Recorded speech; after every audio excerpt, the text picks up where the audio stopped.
Well, a little over 12 years ago, we had our first kid. Her name is Kennedy, and she's now entering into her teen years. But it was about 12 years ago that I was in a meeting, and I got a phone call from my wife.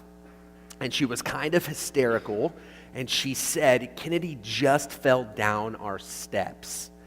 And so somehow Kennedy had just begun to be mobile, and she made her way to the door down the basement steps, and she fell down the steps into the basement.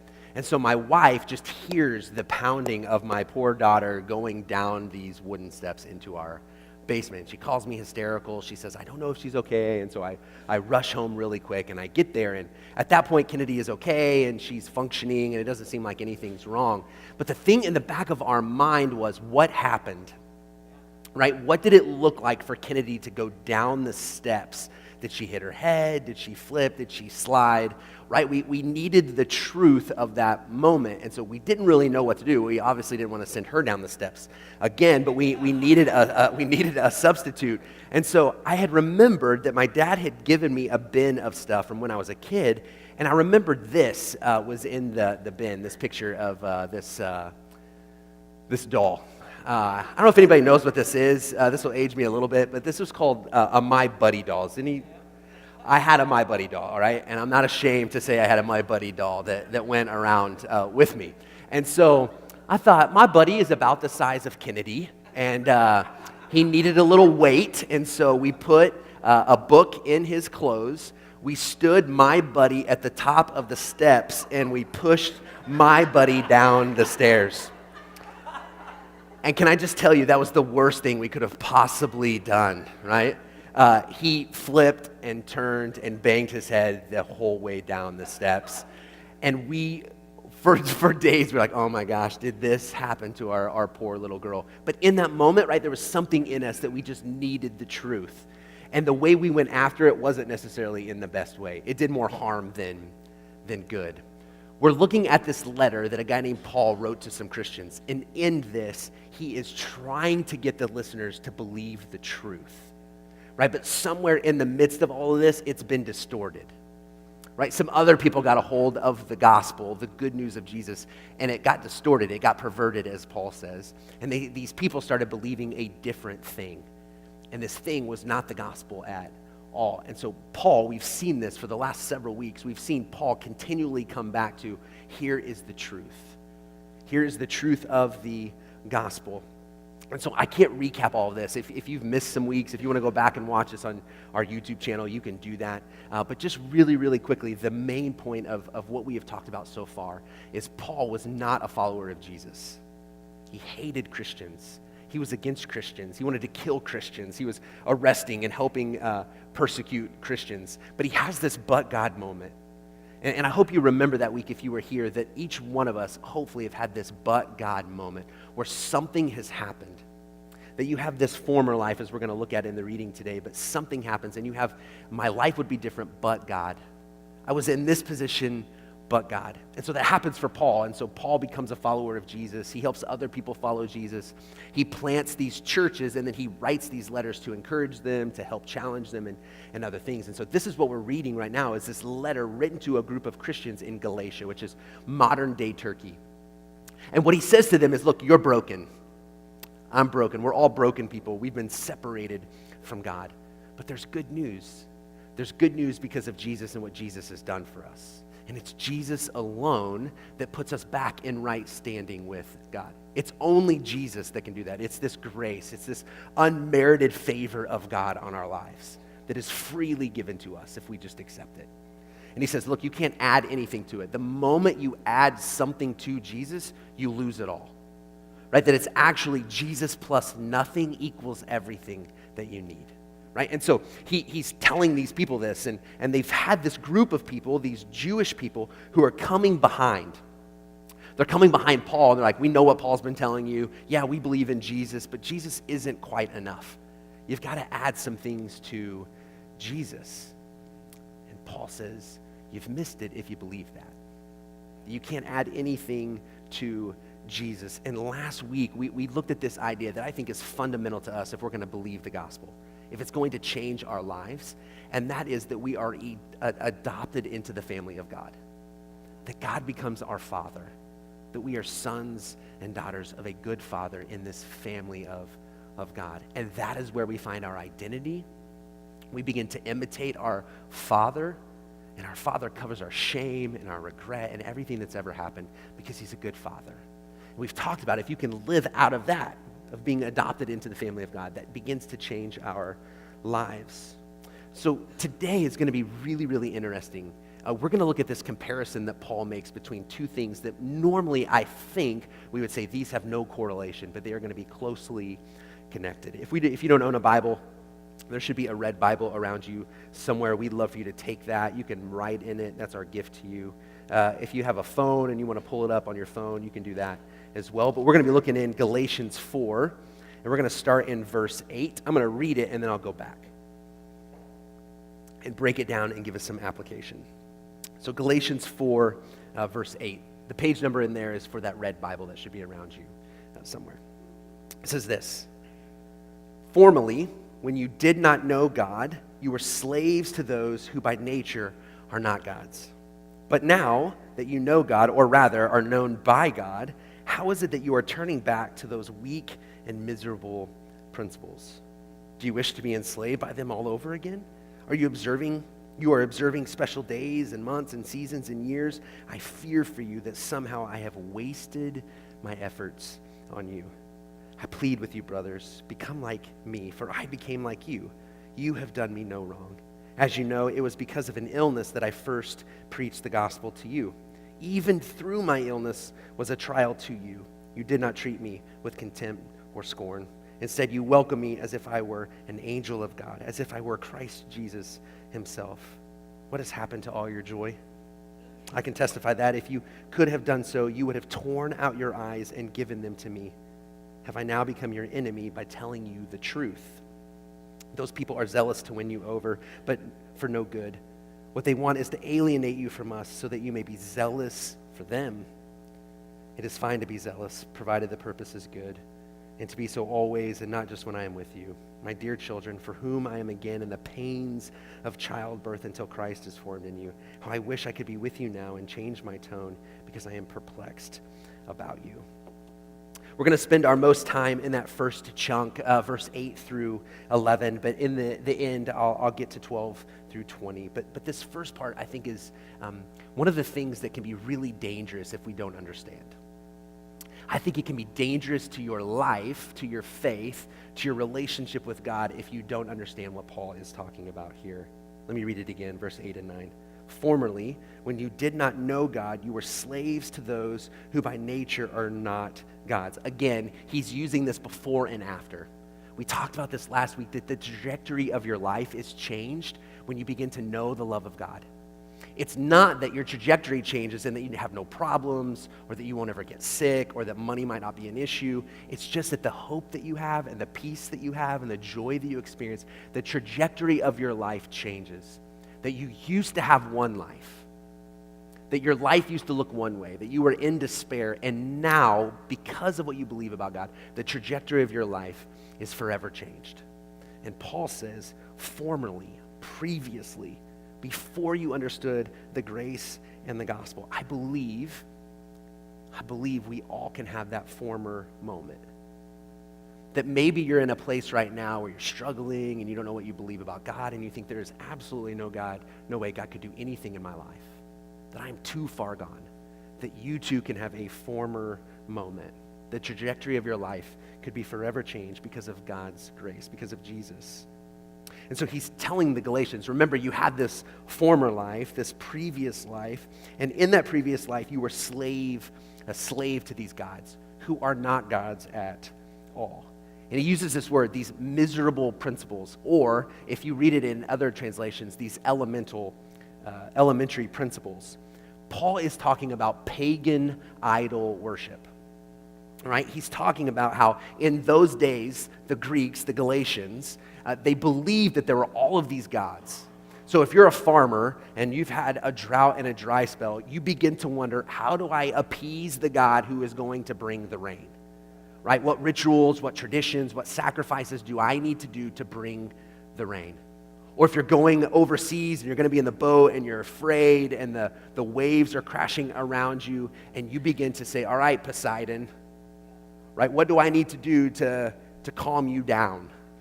How do I appease you? How do I do something? How do I worship you so that we can have a safe trip? You want to get married?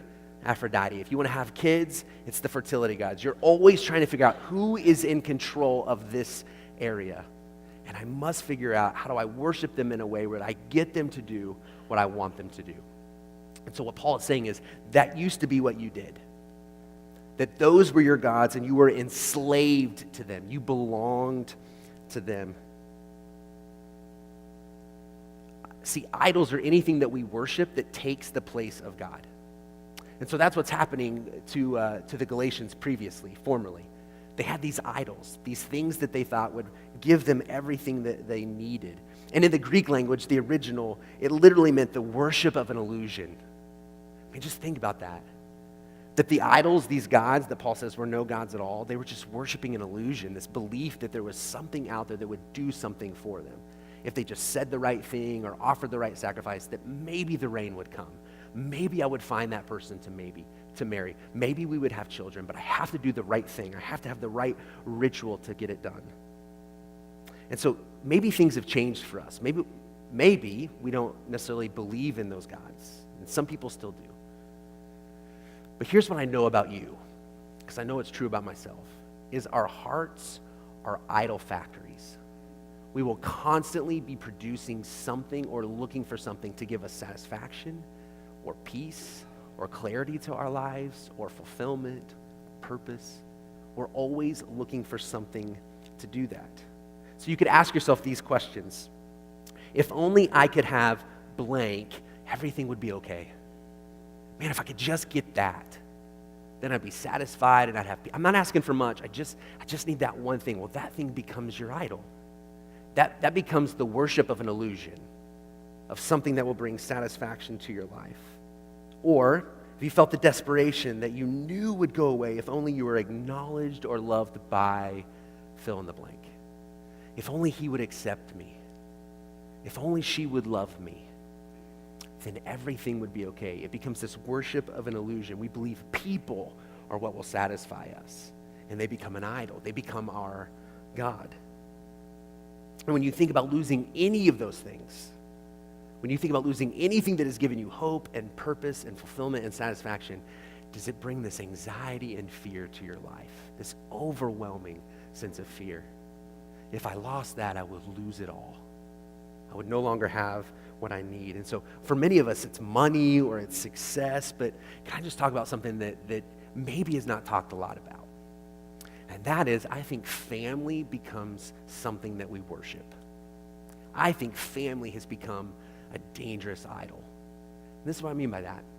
If you're single with us today, if you're here and you're single, you have maybe felt this pressure. And if you've ever felt it by the church, I apologize. And maybe you have felt it by your mom or you felt it by a grandparent. When are you going to find someone? When are you going to find someone who will complete you? And right, because there's this idea that without someone, there's no way you could be happy. Without someone, there's no way you could be satisfied. And that becomes this idol that we worship. And not only is it finding someone to marry and a spouse, but then it becomes about kids. When are you going to have kids? Are you going to have kids? Because there's this thought, if I don't have kids, then obviously I could not be happy. I could not be satisfied. And so we put all of our hope and our success, and we put our what we're longing for in our hearts in someone, whether it's a spouse or children. And it has become something that we worship. That our real satisfaction could only come through those things. And then the dangerous thing is once we have our kids, once we have our kids, then their success, that becomes an idol. That we need our kids to succeed, and if they succeed, then we feel like we succeed. We have found our identity in the success of our children. And if our children struggle, then we take that upon ourselves, like, what have I done wrong? And so there's nothing wrong with wanting our kids to be successful. There's nothing wrong with finding joy when they do well in something. But who's it for? Is it for them or is it for you? Is it for me? And so nothing's really changed, right? He's telling the Galatians, look, formerly you worship these gods, these illusions of a God that you thought would bring all this for you. But then something happened, something changed. You understood the grace of God. And so for many of us, we've understood that, right? We've understood that I used to do that. I used to think that way, and maybe you do still now. But here's where it begins to change. Here's where Paul says something different. He's reminding them you were enslaved to something, but now something has changed, but there's this threat that you could be enslaved to it again. Is he afraid? Is Paul afraid that in this moment, the Galatians are going to go back and worship Poseidon or Zeus or Aphrodite? I don't think he is. And here's where there's two things that are completely different but are really connected. I think Paul is referring not to other gods, but I think he's afraid that they're going to be enslaved to this idea that Jesus isn't enough. Listen to verse 10. It says this, you are observing special days and months and seasons and years. I fear for you that somehow I've wasted my efforts on you. He tells them before you were literally involved in the elementary principles would have even meant the demonic. You were involved in those things in your former life, but now you're becoming enslaved to this religious observance. Right? You were enslaved to gods, and now you're just becoming enslaved in doing good. You're just being enslaved into following the Jewish traditions. You're following seasons and dates and years, and what's happened is you have believed what other people have told you about God. That Jesus isn't enough, that you need to add to it, and you're in bondage to those things. You are enslaved to those things. See, Paul isn't against seasons. He's not against festivals. He's not against holidays. I'm not canceling Christmas. That's good. But what he's saying is, what's the purpose of those things? He's asking the Galatians, what's the purpose of you observing those seasons and months? Is it to appease a God? You used to try to appease those other gods, and now are you trying to appease God? That Jesus isn't enough? See, gathering today isn't a bad thing. It is a great thing that you're here today. In Hebrews, in another part of the Bible, it talks about don't give up meeting. Don't give up gathering with one another. This is good that you're here today. But just let me tell you, you being here today, that doesn't do anything to appease God. You being here, God is not in heaven applauding that we've walked into this place today. He's not satisfied simply because we've shown up. That your relationship with him is not at a better place simply because you're here. I've been a member of several health clubs. I have gone to health clubs a very minimal amount, right? But I've often carried that keychain that gets me into the health club. It wouldn't make sense if you are a member of a health club just to go in and sit on a bench. I promise it won't make you healthy. It's not going to make you healthy sitting there watching other people work out. It's not going to make you healthy sitting there and watching other people eat better and do something for their health. You have to do it as well. You have to take a step and believe that if I work out, then something happens. Just being in the building doesn't make you healthy. And he's afraid, Paul is afraid that these Galatians have believed that if they just follow a bunch of traditions and rituals, then God will be pleased with them. And he's saying when you do that, you've just enslaved yourself to something like you did before. That you have not really understood what grace looks like. And here's how I know this still happens. If you've been around this place, at Christmas time, we now have 2 services for Christmas Eve, and both of them are fairly full. If you come at Easter, the parking lot is full, and this place, it's tough to find a seat. Because those are the 2 times where everyone's like, I gotta go. I can't miss Easter. I've got to be in the building. Right? And we can joke and we can laugh, but there is this idea that maybe that's enough. That if I could just get in there, then God is going to be so pleased with me. He's going to be happy with me if I just do the right things. So my church attendance, which is good. Please, you probably have never heard a pastor, in a way, say it's not that big of a deal for you to be here. It is. But God is not applauding you just because you've shown up. Like we have to believe that Jesus is enough, that we're not Jesus plus being in a church building, right? Or studying our Bible, which hopefully you're doing. That's why if you don't own a Bible, we want to give you a Bible. It's good to read it. It's good to understand it. That is a good thing. But just doing it in itself, just checking the box, does not just simply please God. He's not keeping track of our religious observances. Or if you volunteer, that's awesome and needed. But that does nothing to justify us before God. It does not put us in right standing with God. That is a result of what we believe about God. And for those of you who have been around our tradition for a long time, if you have been a Nazarene for a long time, and maybe you're new, we're a part of a denomination, a tribe, the Nazarene denomination. Years and years ago, there was this idea that if you just simply didn't do things, right? If you just didn't do things, then God would be honored and pleased with us.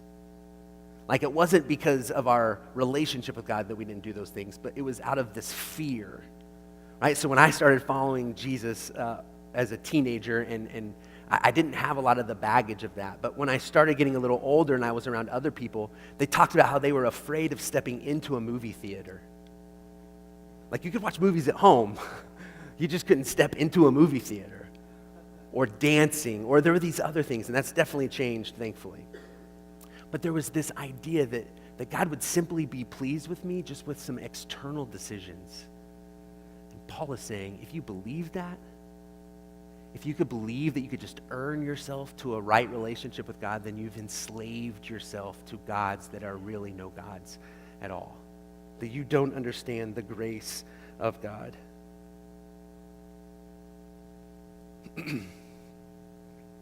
And so we believe what is enough is because of Jesus, his death and his resurrection. That puts us in right standing with God when we believe that. But we can be enslaved by good things, that our morality can enslave us. One of my favorite stories, and it's a fairly well-known story, maybe you haven't been around church, but you've maybe heard of the story of the prodigal son. There's a story of two boys who have a father, and one of the boys, the younger brother, goes to the father and says, look, I wish you were dead, but you're not, but I want your stuff. Right? I'm leaving your household. I really don't want to wait until you're dead to get what is coming to me. And so could you just give it to me now? And the father says yes. And the father gives the younger son what's coming to him, and the younger son takes it and he leaves. And the story that Jesus is telling says he goes and he wastes it on this sinful living. He just basically throws it away. And there comes this point in the prodigal son, this young boy's life, where he's at the bottom of his life. He's taking care of pigs, and he's wanting even just to eat what the pigs are eating. And then he comes to this moment where he's like, what am I doing? I could go back to my father's house, and I could just work for him.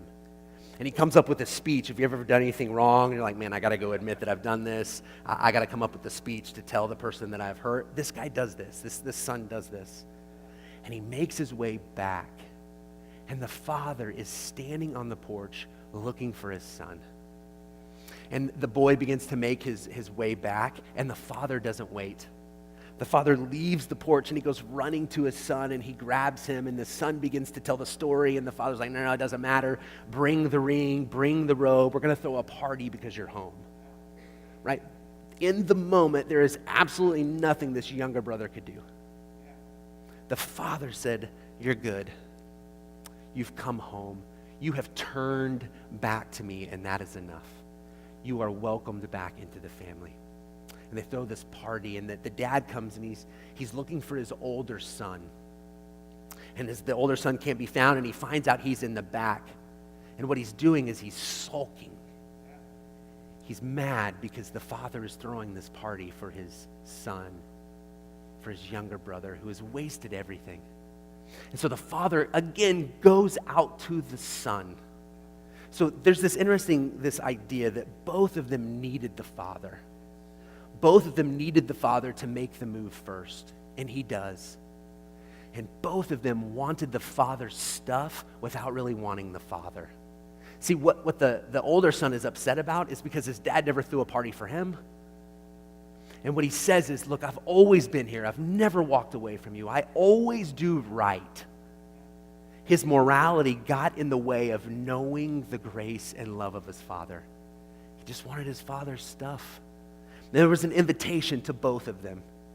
There was an invitation for both of them to be in the family, to be loved by the Father. And the younger son realized there was nothing he could do to earn it. And the older son believed that his morality was enough, and it had enslaved him, and he missed it. And so Paul is saying, look, you could be missing it. He literally says, I am afraid that I have wasted my efforts on you, that everything I have told you, you haven't believed any of it. And it's what we understand and we discussed last week, that it's this good Father that loves us and that we are called his children and that we begin to live in that security. See, when we're not secure that God loves us, we think we need to add to it, right? We think we've done too much, and so we hear about the grace of God and we're like, that is awesome, but I've done a lot of bad things. I probably should also show up every time the building is open, not because I want to grow in my relationship with God, but just so God would be pleased with me. Like, I know grace is enough, and I hear that grace covers everything I've ever done, but I probably need to do some more stuff because it just couldn't be enough. And see, here's the beautiful thing about God's grace, is he knows you're broken. He knows what you've done. It actually says, Paul says in another book, that while we were yet sinners, Christ died for us. Christ doesn't die thinking, well, one day when you're good, then it will apply to you. No, he knew what you needed. Right? It's in that midst of brokenness and hurt and pain and your imperfection that God knows you and still loves you. He still cares for you. And so we don't have to add anything to it. And the moment we do, we're enslaved to those things. So if we're secure in his love for us, if we don't have to look to another thing to get to him, that he's pleased with us and he loves us, then we don't have to add to it. We come into this space because we want to be together. We come in this space because we turn our eyes off of ourselves and we turn them to God. That we're challenged and we're inspired and we're encouraged to leave this place, to go out into our community and to love one another. That's the purpose of gathering in this place, that we invite people into this space because we want them to know the love and grace of God. Not simply because by being in this building that everything will go right for them. And it won't for you. That we have to begin to believe that Jesus is enough. Very, very quickly, verse 12, he begins to change his tone. He begins to plead with them. He calls them brothers, and he says, become like me, for I became like you. Often Paul will say, follow me as I follow Christ.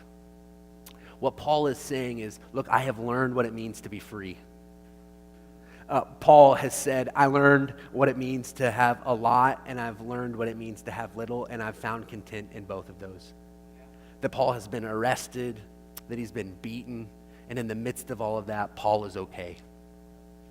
Paul in Philippians 4:13, we've taken that scripture out of context. I can do all things through Christ who gives me strength. We like to apply that to lots of things and put it on shirts and coffee mugs and other things. But what Paul is saying is, I've learned what it means to be free. I've learned what it means not to be enslaved to anyone or to anything. And he says, look, just be like me as I am like Jesus. Be like me as I have learned what it means to be free. That he is okay no matter what. Kill me, he says, to die is gain. That he is okay because he knows Jesus and he knows grace. And he believes that that is enough. And what he's saying, and he's able to say this because earlier we looked at this and he says, look, I was the best at keeping rules. Right? I came from the right lineage. I was born to the right people. If anyone should be able to get in just simply by that, it was Paul. And Paul says, look, I was able to get rid of all of that, and I believe that would do nothing for me, but it was only by God's grace. And then in verse 13, he says, as you know, it was because of an illness that I first preached the gospel to you. We could quickly look past this, right? But it was in the midst of Paul's sufferings. It was in the midst of Paul's problems that there were now possibilities. right? That God used this moment in Paul's life of his pain and his sickness to actually change the course of other people's lives. That it was in the midst of whatever it was that was going into in Paul's life that the Galatians' lives were changed. And so he understands that it was in his illness that he had the opportunity to preach the gospel to these people. And so I don't know what your problems are. I don't know what the issues are in your life or the pain, but maybe it's opening up some possibilities for you. Maybe it's putting you into some places and positions that you wouldn't normally find yourself. And you begin to ask God, all right, God, what do you want to do in this moment? What do you want to do in my sickness and my struggle and my pain? Maybe you want to do something with it. And Paul is reminding them, look, God has been gracious to you. God has been good to you. Even in the midst of Paul's pain, there has been good that has happened. Let's quickly, verse 17.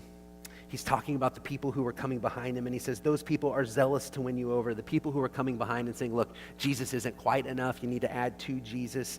He says, those people are zealous to win you over, but for no good. What they want is to alienate you from us so that you may be zealous for them. These people don't care. These people only care for themselves. Paul has nothing to gain by doing this.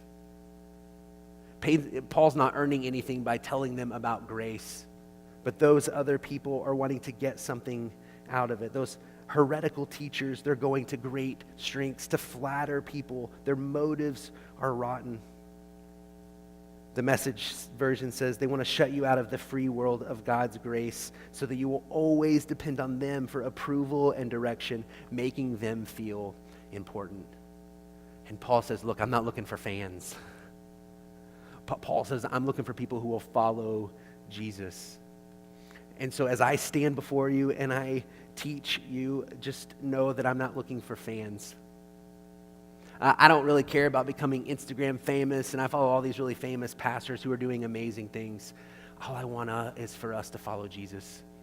All I want for your life is for you to understand the grace of God. Please listen, no matter where you've been, no matter how hopeless you have been, no matter what your struggles have looked like, Jesus is enough. You don't have to add anything to it. You don't have to earn your way into a relationship with God. Those things will do nothing for you. You don't need to become dependent on me, but just dependent on Jesus. I don't want you to become dependent on your own goodness, but on God's greatness. That's what this is about.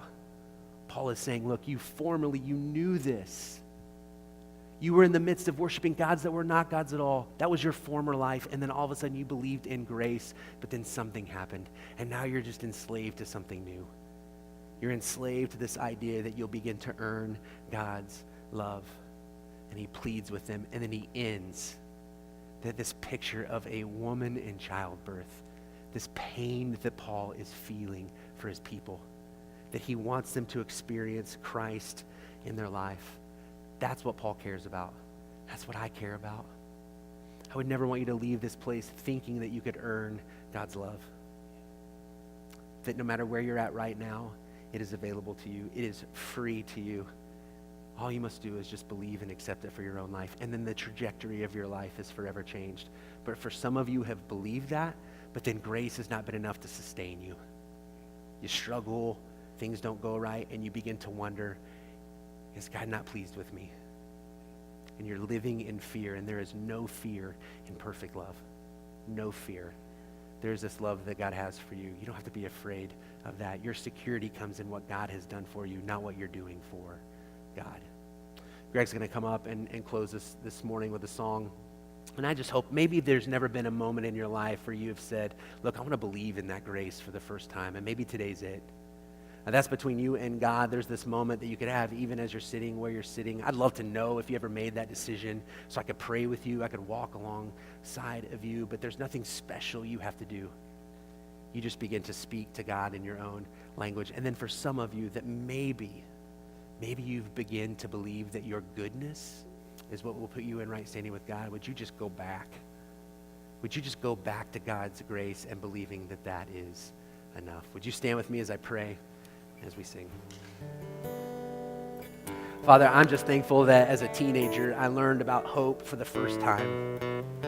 And I'm thankful that you've been patient with me, that over the years I have believed that my goodness, that my good deeds, that my volunteering would make you more happy with me. That I've added to grace, and I'm thankful in the midst of those times you've pointed me back to Jesus. Lord, that's what we want to do this morning. We want to fix our eyes on Jesus. Would you help us? I pray for my friends here today that maybe this is new to them. Maybe this is the first time in a long time they've walked into a church building. But I pray that today they would believe in this free gift, that your grace is enough, that Jesus is enough, and we don't have to add anything to that. When we find our security in you as a good Father who loves us because we're your children. I pray in Jesus' name.